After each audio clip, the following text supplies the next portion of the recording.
त्र्यंबक तालुक्यातील अनेक अंगणवाडी केंद्र भारतात उघड्यावर लहान मुलांना पावसात गिरवावे लागतात शिक्षणाचे धडे।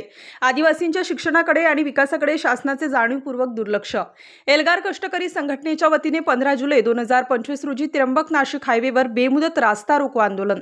एका आमदाराला डाळीचा वास आला तर हॉटेल मालकाला जाऊन मारहाण केली। मात्र आदिवासी वाडीपाड्यांवर आजही स्वस्त धान्य दुकानातून मिळणाऱ्या धान्यात खडे, उंदराच्या लेंड्या, सिमेंट, कीड लागलेले गहू, तांदूळ दिले जात असल्याचा आरोप। अंगणवाडीत आहार निकृष्ट, बसायला जागा नाही, पावसात मातीत बसून मुलं आहार घेतात, रस्त्यात पडलेल्या खड्ड्यात मृत्यू होतो, 3-3 वर्ष रस्त्याची अपूर्ण कामे, त्यामुळे अनेकांना जीव गमवावे लागतात। या अशा बोगस निकृष्ट काम करणाऱ्याला आम्ही जनतेने काय करावे?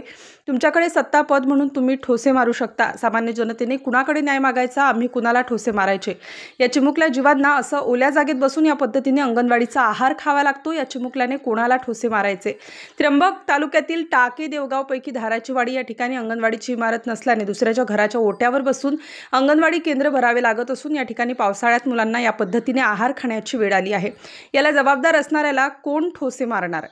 तर दुसरी, त्र्यंबक तालुक्यातील अनेक ठिकाणी रस्त्याच्या कामाचे भूमिपूजन करून 8 महिने झाले, मात्र कामच सुरू झाले नाही। शासनाकडे पैसे नसल्याचे काम सुरू केले नाही असे उत्तर दिले जाते।